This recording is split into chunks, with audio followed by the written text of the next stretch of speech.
안녕하세요. 오랜만에 시간이나 창밖이 훤히 보이는 카페에 앉아 누군가를 기다리며 사연을 쓰고 있어요. 제가 이렇게 사연을 쓰게 된 이유는요. 제가 이제 곧 중요한 일을 앞두고 있는데 이젠 정말 이곳에서 전 남편과의 일을 마지막으로 털어내고 새로운 출발을 하기 위해서입니다.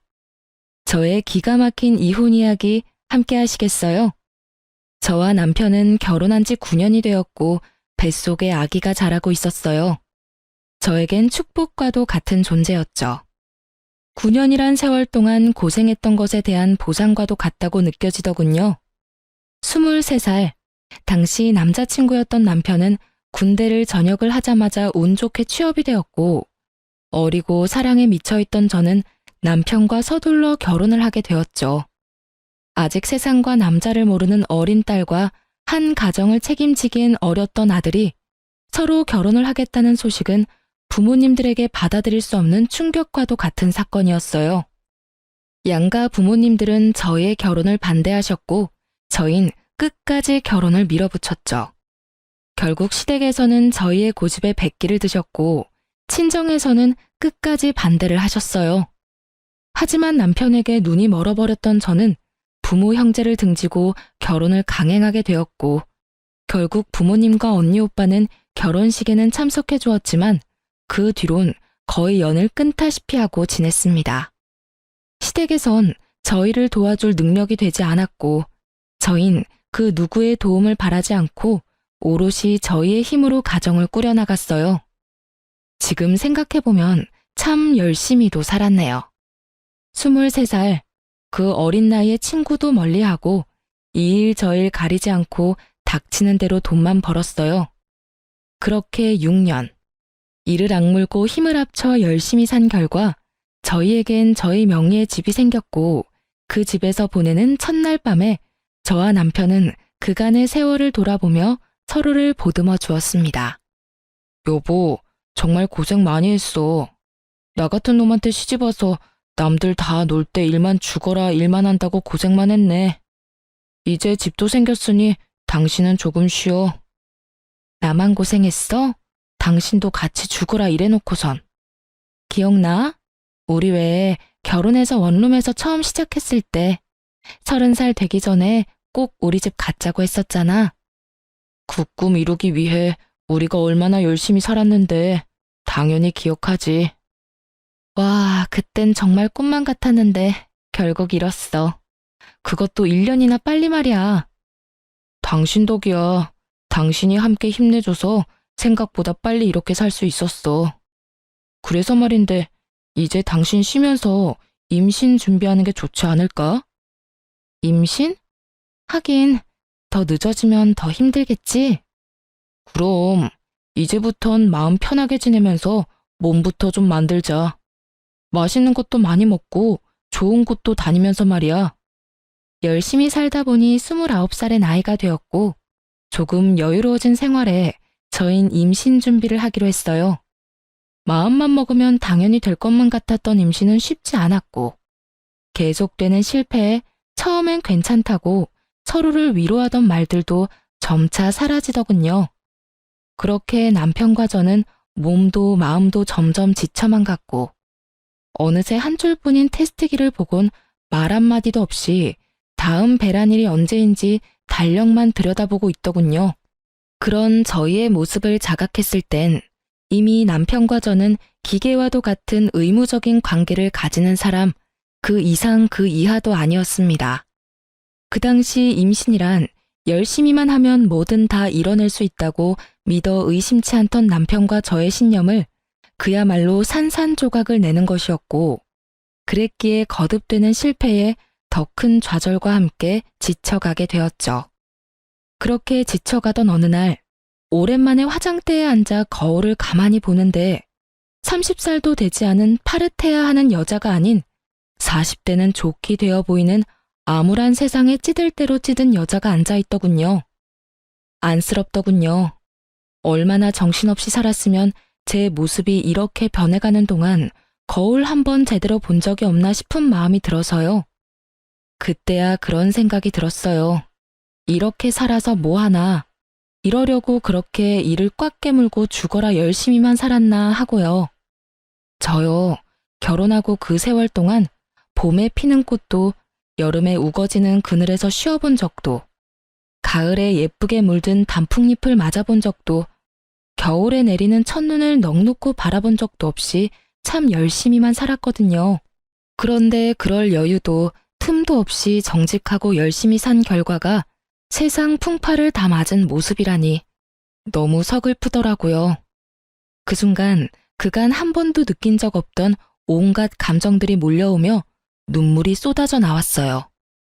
지나간 세월이 후회스러운 건 아니었지만 제가 너무 불쌍해서 눈물이 멈추지 않더라고요. 그렇게 한참을 울고 있는데 어느새 울고 있는 저를 발견한 남편이 다가오더군요. 여보, 울어? 왜 울어? 무슨 일 있어? 그게 무심코 거울을 봤는데 웬 늙은 아줌마 한 명이 나를 보고 있는 거야. 그게 너무 서글퍼지면서 아깝다는 생각이 확 들더라. 얼마나 대단하게 살 거라고 흘러가는 시간도 지나가는 계절도 즐기기는커녕 느낄 새도 없이 다 보내버렸는지. 당신은 아깝지 않아? 나만 이렇게 서글프고 아까운 거야? 말을 마친 저는 목을 놓아 울어버렸고 그런 저를 남편이 꼭 안아주며 이렇게 말하더군요. 여보, 이제 우리 다 내려놓고 우리만을 위해서 살자. 아기 가지려고 노력하는 것도 그만하고 그냥 우리만 생각하면서 지내자. 평소에 저였다면 아니라고 괜찮다며 다시 잘 준비해보자고 했을 텐데 그때 전 많이 지쳐 있었고 더는 힘을 낼 여유조차 남아있지 않아 남편에게 알겠다고 했어요. 그렇게 2달 뒤 몸이 조금 이상하다는 느낌이 들었고 혹시나 하는 마음에 병원에 갔더니 임신 4주차에 접어들었다고 하더라고요. 그때 그 행복감과 기쁨은 아직도 기억에 생생해요. 남편 역시 눈물까지 흘리며 행복해했고 그렇게 저와 남편은 이제 행복할 일만 남았다고 서로에게 말해주었습니다. 하지만 그 영원할 것만 같던 행복도 오래가지 않더군요. 전 입덧이 다른 사람보다 심한 편이었는데 구역질이나 먹지 않으면 허기짐에 구역질이 나고 먹으면 속이 더부룩해 변기통을 안고 살아야만 했죠. 계속되는 입덧에 회사 생활이 제대로 될 리가 없었고 자연스럽게 동료들에게 민폐만 끼치게 되었어요. 결국 전 휴직을 하기로 했고 집에서 휴식을 취하며 입덧을 견뎌내고 있었어요.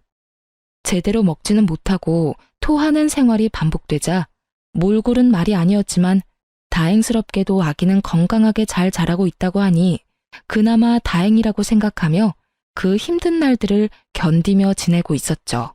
전 하루가 다르게 수척해져 갔고 이윽고 거울에 비치는 제 모습조차 보기 싫은 지경이 돼버리더군요. 상황이 그렇게 되자 남편 역시 저를 멀리하는 것이 느껴지더라고요.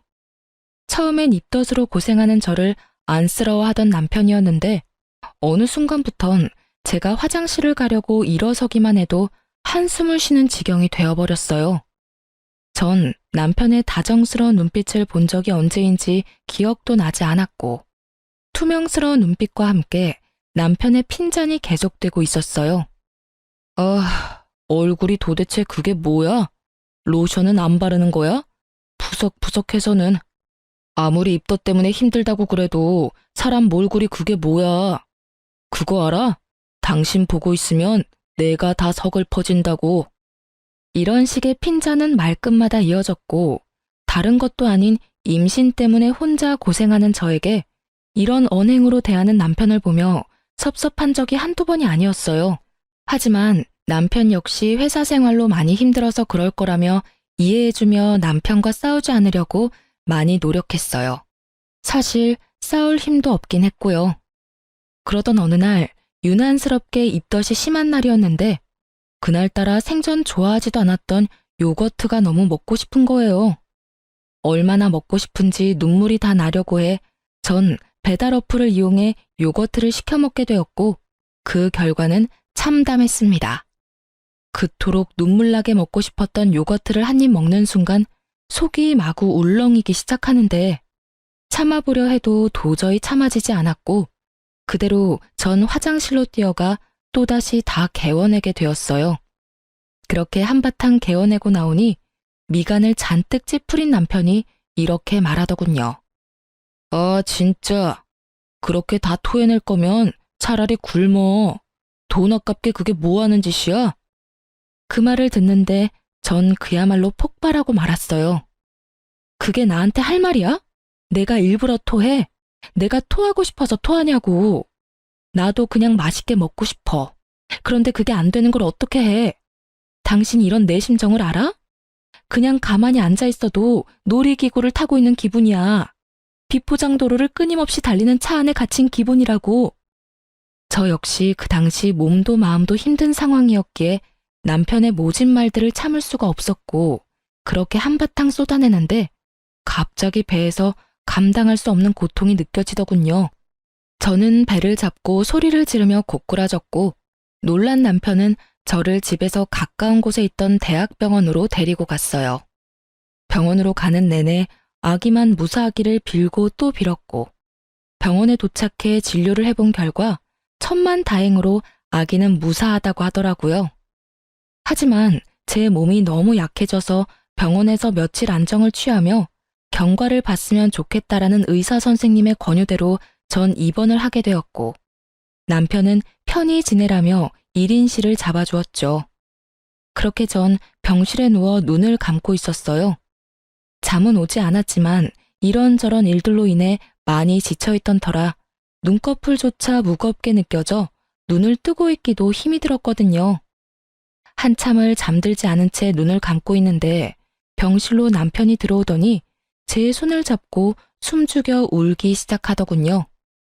저는 내심 남편이 최근에 말은 모질게 했지만 아직 절 많이 사랑하고 있다는 생각이 들었고 많이 놀랐을 남편을 안심시키기 위해 괜찮다는 말로 남편을 달래주려고 했어요.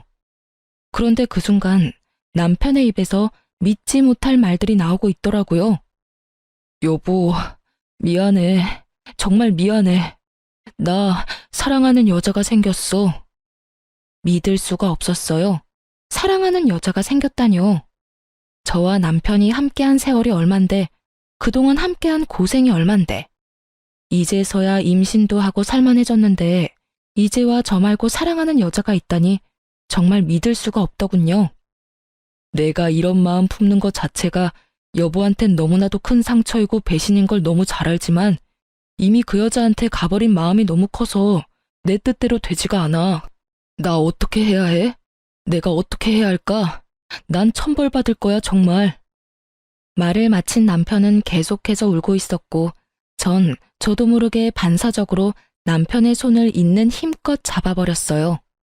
저의 행동에 제가 잠들지 않았다는 사실을 알아차린 남편은 화들짝 놀라며 저를 바라보았고 전 그 자리에서 벌떡 일어나 남편에게 제가 들은 것이 진실인지 되물어 보았어요. 이게 다 무슨 소리야? 사랑하는 여자가 생겼다니. 당신, 이게 다 정말이야? 숨도 제대로 쉬지 못하고 쏟아내는 저의 물음에 남편은 눈물을 떨구며 이렇게 말하더군요. 다 사실이야. 당신한텐 정말 미안한데 나 사랑하는 사람이 생겼어. 남편의 눈물겨운 고백을 듣고 있는데 참 할 말이 없더라고요. 저는 아무 말도 하지 못하고 있었고 그렇게 정막만이 병실을 가득 채우고 있었죠. 그렇게 얼마나 지났을까요? 저는 여전히 고개를 숙인 채 저를 보지도 못하고 있는 남편에게 물었어요. 그래서 어떻게 하고 싶은 건데? 어떻게 하고 싶길래 당신 입으로 다 밝힌 거야? 그게 당신이랑 이혼하고 그 사람이랑 살고 싶어. 나 이제 그 사람 없이는 안 될 것 같아. 이렇게 말하는 와중에도 남편은 울고 있었고 전 피해자라도 되는 양 우는 남편에게 소리를 질러버렸어요. 울지도 마. 난 지금 당신 우는 꼴도 역겨워서 죽을 것만 같으니까 울지도 말라고. 뭐? 그 사람 없이는 안 될 것 같다고? 지금 그런 말을 나한테 하면서 울고 싶어? 울고 싶은 사람이 누군데? 당신이 피해자라도 되는 것처럼 울긴 왜 울어? 결혼 생활 내내 저의 이런 모습을 본 적 없었던 남편은 깜짝 놀라 아무 말도 못하고 있더군요. 전 벙어리가 되어버린 남편의 멱살을 잡고 흔들며 절규를 하기 시작했어요. 이 미친놈아, 이혼을 하고 싶다고? 그러면 뱃속 아기는? 나는 둘째치고 뱃속의 아기는 어떻게 할 거냐고. 네가 이러고도 인간이야? 네가 이러고도 사람이냐고.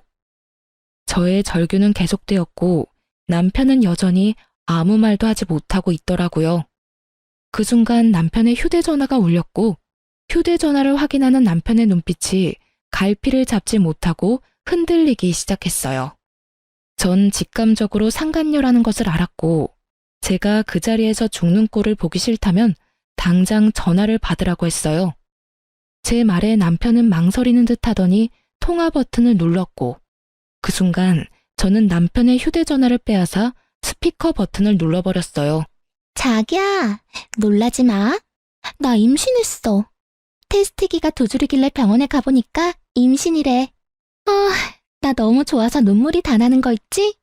어쨌든 나 지금 집인데 빨리 좀 와줘. 상간녀는 울고 있더군요. 환희에 찬 기쁨의 눈물을요.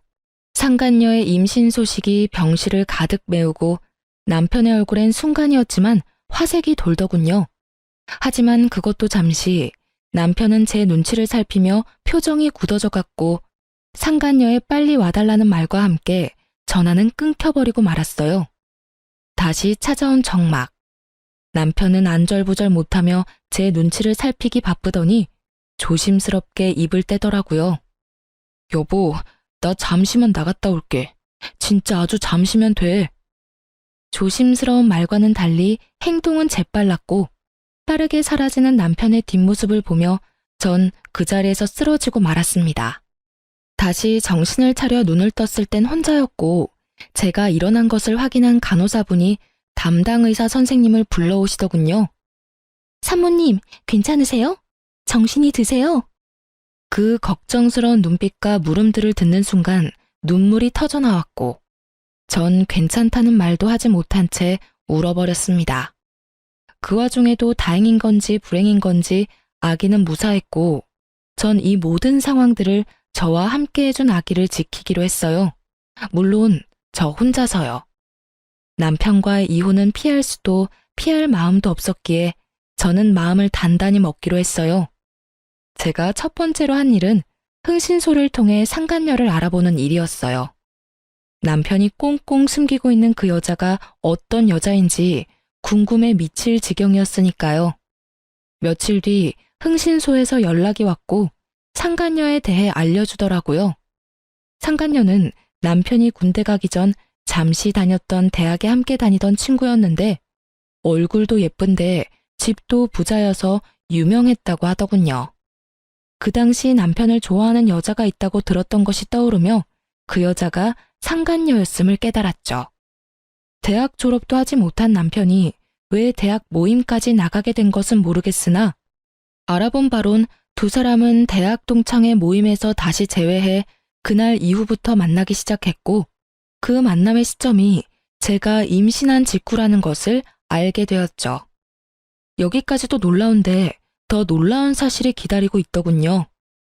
남편과 상간녀는 이미 살림도 차린 상황이었는데 그 집은 상간녀가 마련한 집으로 그야말로 저만 물러나 준다면 모든 것이 다 해결되는 분위기라는 것이었어요.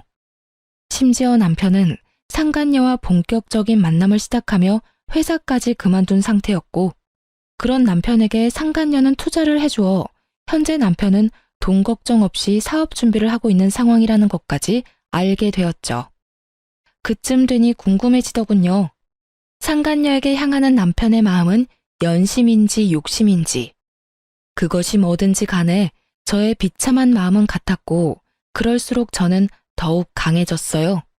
태어난 지가 언제인데 얼굴도 비추지 않던 남편은 웬일인지 다 늦은 밤에 집으로 들어오더군요. 남편의 표정, 숨소리, 손짓, 발짓. 그 모든 것들이 오늘이 우리의 마지막이라는 것을 보여주고 있었고 이윽고 남편의 입에서 이런 말이 나오더라고요. 여보, 우리 이혼하자. 이혼하자는 마당에 여보 소리는 잘도 한다. 내가 아직 당신한테 여보이긴 해? 그렇게 비꼬지 마. 나 마지막까지 당신이랑 얼굴 붉히고 싶지 않아. 참, 그러면 지금 내가 웃어야 해? 당신 마음 편해지라고 미친년처럼 하하호호 웃어줘야 해? 그런 말이 아니잖아. 나는 그저 좀 더 이성적으로 대화를 하자는 말이었어. 당신 보니까 내 욕심이 과했네. 아, 우리 이혼하자. 당신이 이혼만 해주면 이 집을 포함해서 그동안 모은 재산은 당신 다 줄게. 이거 말고 그 사람이 당신한테 따로 위자료도 두둑하게 챙겨준다니까 제발 이혼만 해줘. 그래, 하자 이혼. 얼마나 줄지 기대할게. 그런데 나 한 가지만 물어봐도 돼? 당신은 우리 아기는 안 궁금해? 그 충격을 받고 무사한지, 무사하다면 앞으로 어떻게 할 예정인지, 낳을 건지 어떻게 할 건지 그런 건 궁금하지도 않아? 전 진심으로 궁금해서 물었고 남편은 저의 물음에 표정 하나 변하지 않고 이렇게 대답하더군요. 무사하단 이야기인 병원에 전화해서 들었어. 그리고 앞으로 어떻게 할지는 궁금해하면 뭐해? 내가 낳아서 키울 수 있는 것도 아닌데. 당신이 잘 생각해서 알아서 결정하겠지. 잘 생각해서 잘 결정해. 그게 어떤 결정이든 난 당신 의견 존중하고 응원하니까. 똥 같은 소리를 참도 정성껏 짓거리고 있더군요. 전 그런 남편에게 상간녀 소송도 진행 중이니 그런 줄 알라는 말을 마지막으로 집 밖으로 내쫓아 버렸어요. 더는 그 면상을 보고 있기도 힘이 들었거든요.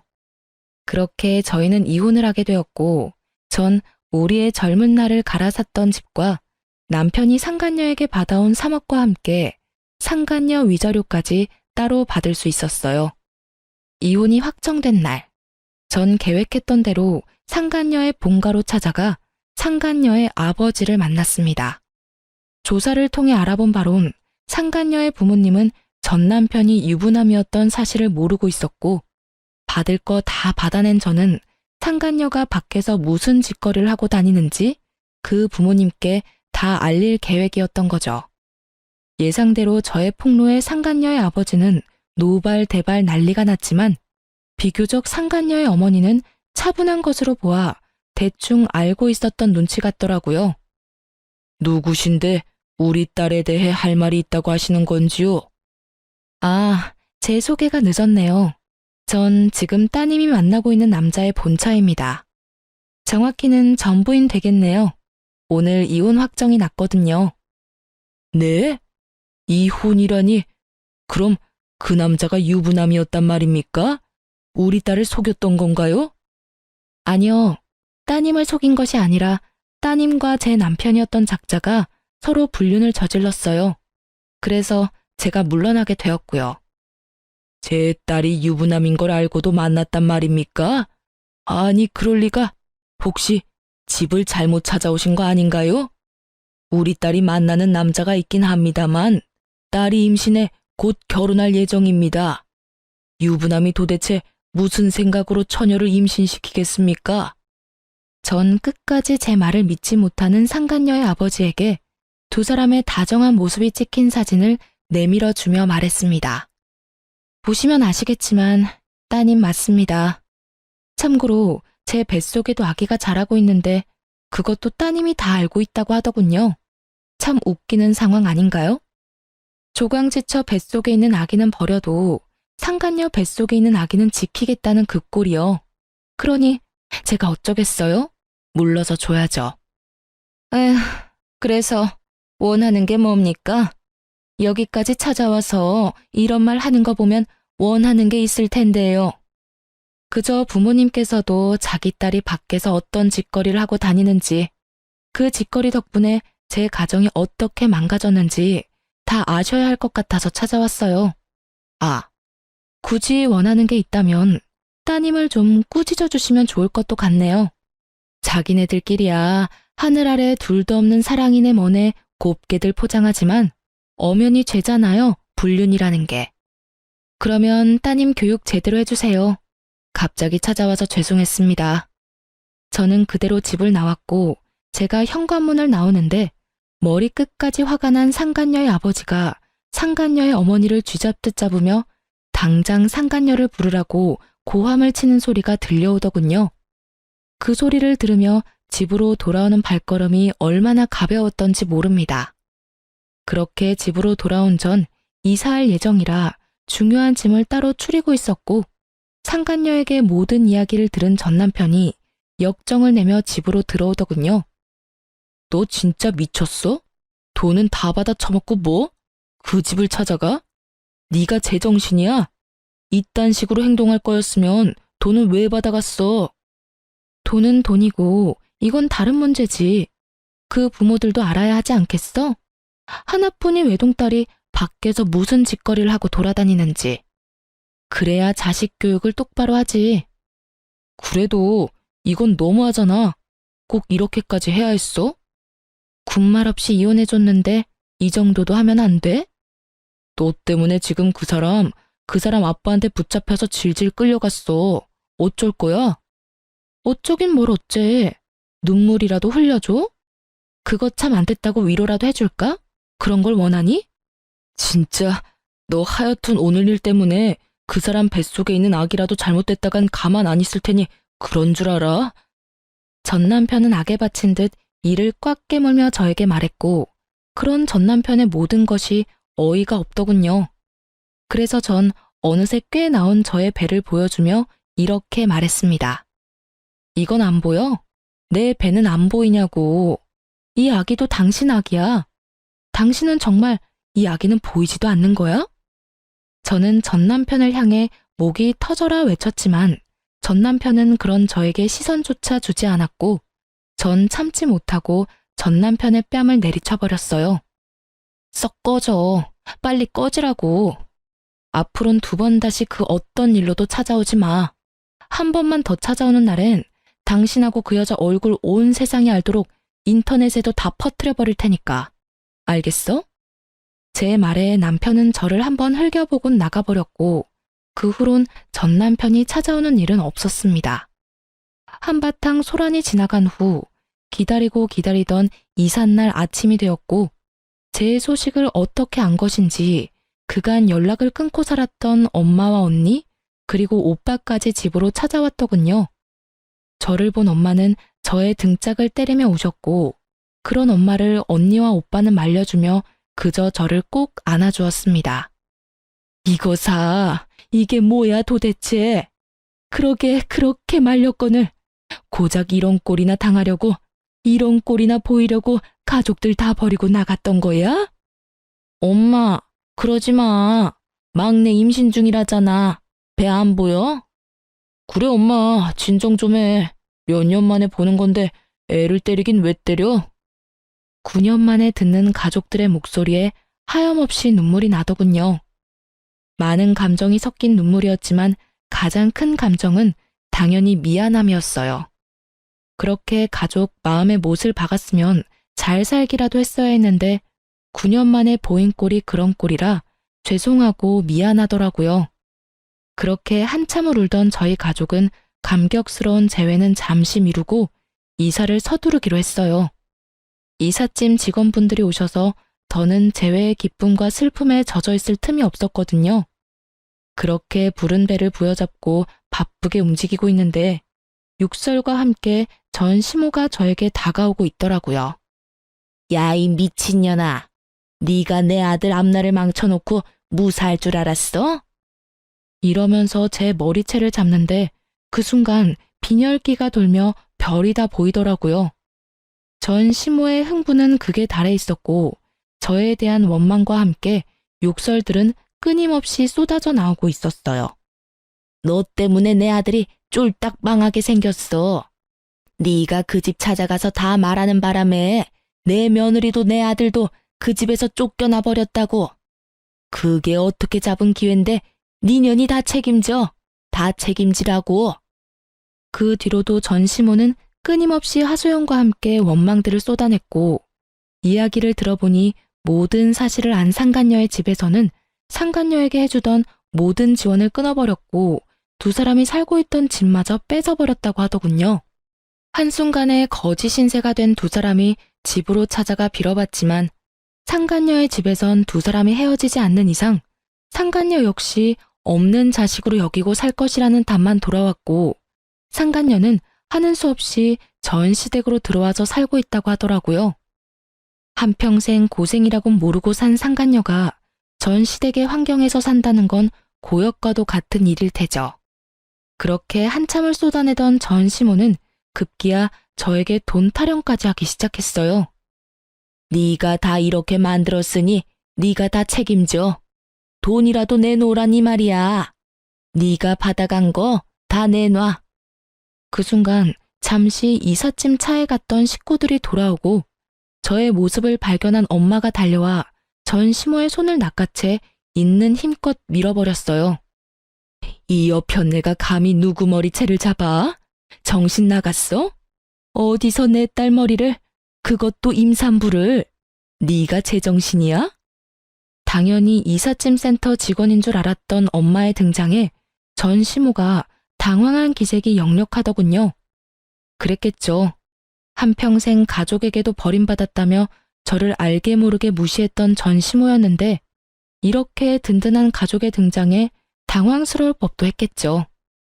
전 시모는 바닥에 고꾸라진 채로 우리 가족을 차례로 훑고 있었고 화가 머리끝까지 난 언니가 자신의 직업이 경찰이라고 밝히며 이렇게 말하더군요.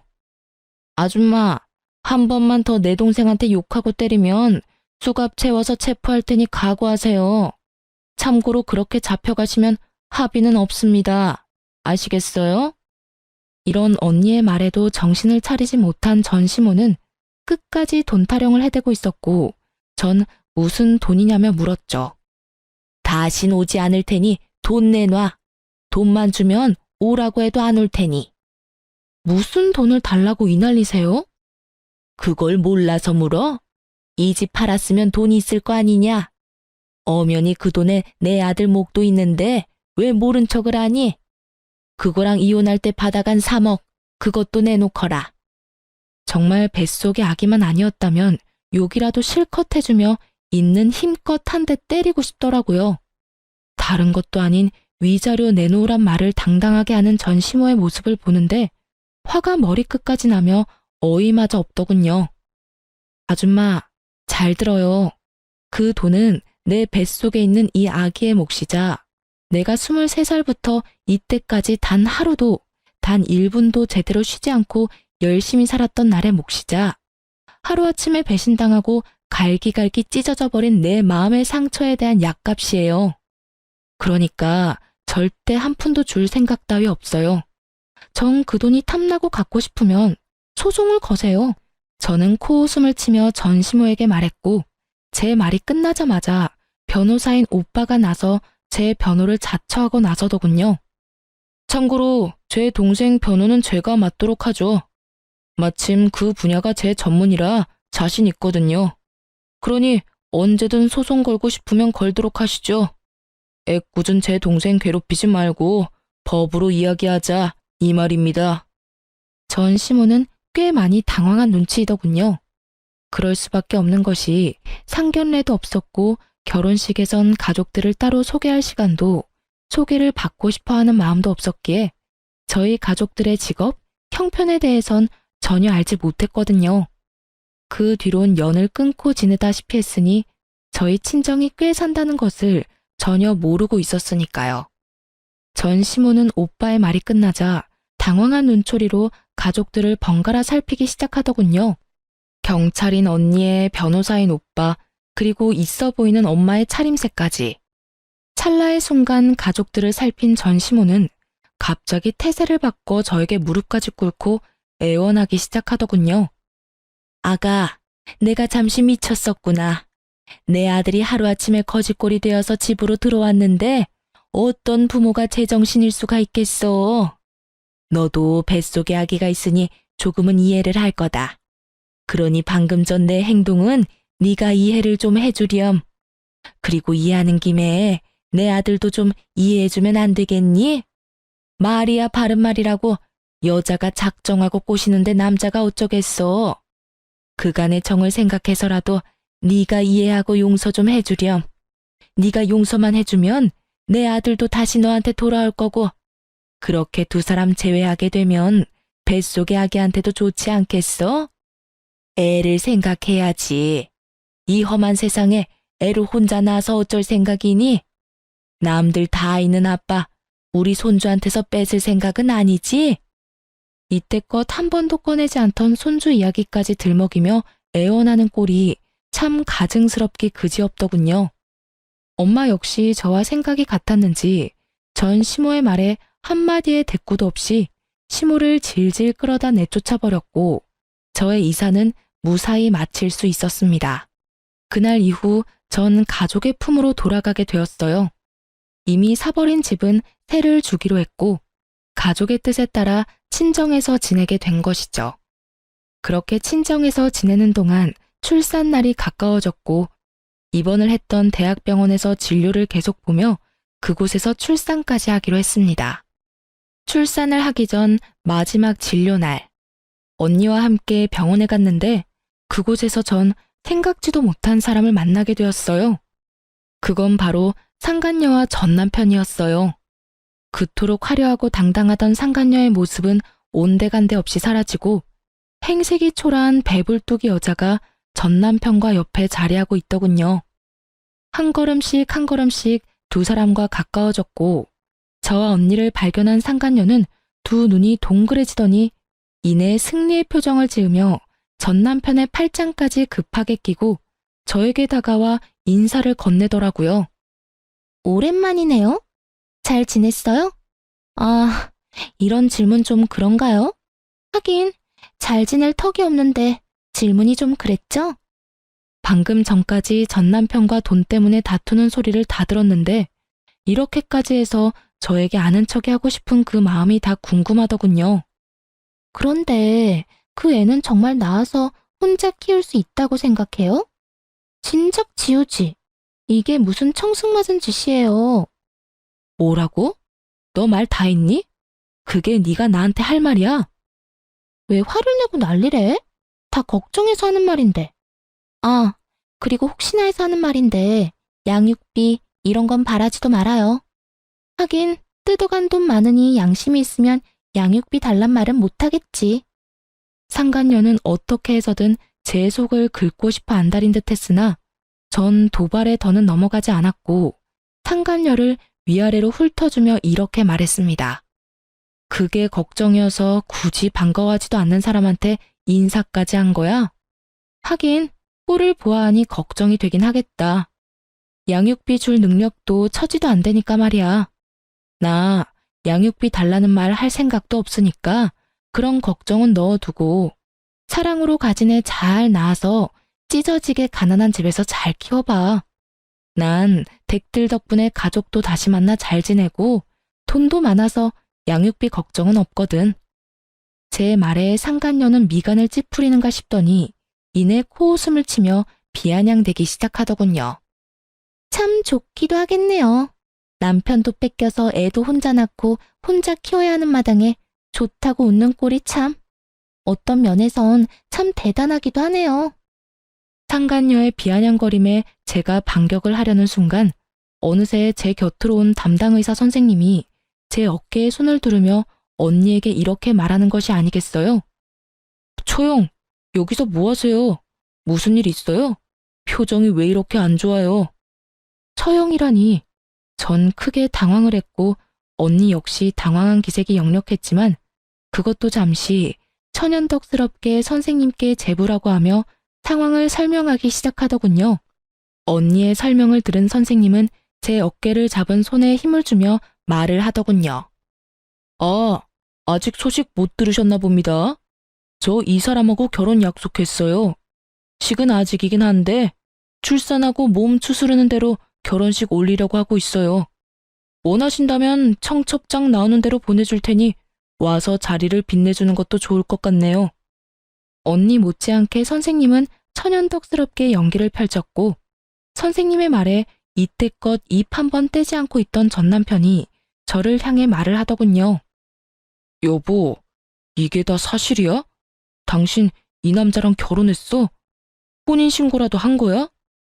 전 남편의 말이 끝나자마자 여보라는 단어에 발끈한 상간녀는 제가 무어라 답할 새도 없이 전 남편을 쥐잡듯 잡기 시작하더군요. 당신, 지금 뭐라고 했어? 여보? 누구 보고 지금 여보라고 하는 거야? 상간녀의 말에 전 남편은 그제야 자신이 어떤 단어를 썼는지 자각한 듯 새하얗게 질린 얼굴로 말까지 더듬더라고요. 아니 그게 습관적으로 나도 모르게 튀어나왔어. 그걸 지금 말이라고 해? 당신은 아직도 저 여자하고 결혼한 사이라고 착각하는가 봐. 아니, 저 여자랑 다시 살고 싶기라도 한 거야? 무슨 말을 또 그렇게 해. 실수라고 했잖아. 실수라고? 그래, 그건 실수라고 치자. 그런데 당신이 왜 저 여자가 결혼한 사실에 화를 내? 왜 간섭하냐고. 그건 나도 놀라서 그랬지. 당신 지금 너무 흥분했어. 진정 좀 하고 진료나 보러 가자. 예약 시간 다 됐어. 지금 내가 진료 보게 생겼어?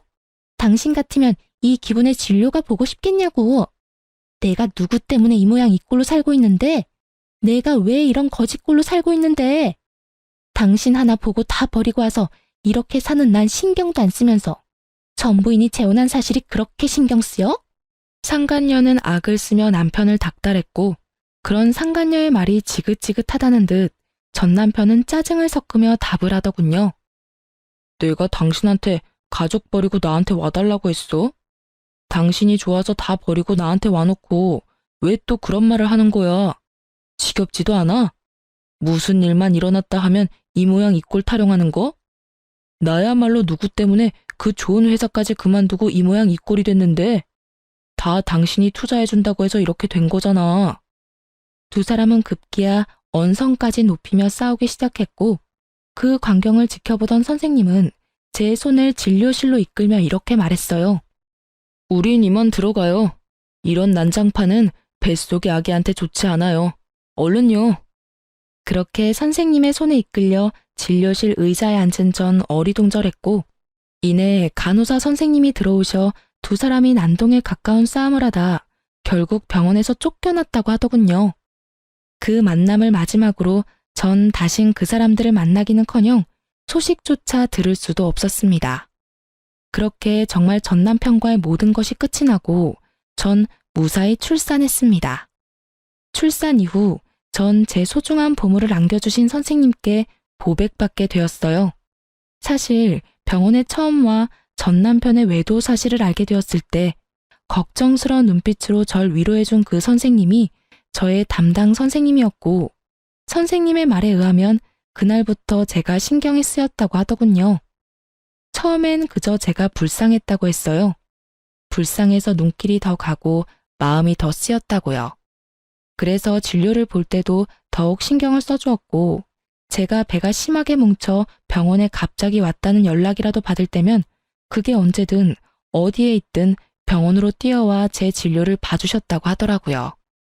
그렇게 측은심에 제가 눈에 밟혔는데 그 측은심이 어느 날부턴 저를 지켜주고 싶고 제가 보고 싶어졌다며 저를 좋아하는 것 같다고 마음을 고백해 오더군요. 지금 당장 대답해달라는 건 아니에요. 지금 상황이 좋지 않다는 것도 알고 저한테 신경을 쓸 틈도 없다는 거 누구보다 잘 아니깐요. 그냥 제가 곁에서 맴돌 테니 그것만 막지 말아주세요. 그렇게만 해준다면 저는 언제까지고 기다릴 수 있어요. 그저 저를 지켜봐 주세요. 처음엔 그냥 아무런 대답도 하지 않고 무시했던 것 같아요. 전 남편에 대한 상처가 크기도 했지만 무엇보다 큰 이유는 염치가 없어서였어요. 애 딸린 이혼녀와 총각인 대학병원 의사 선생님이라니 거부할 염치조차도 없더군요.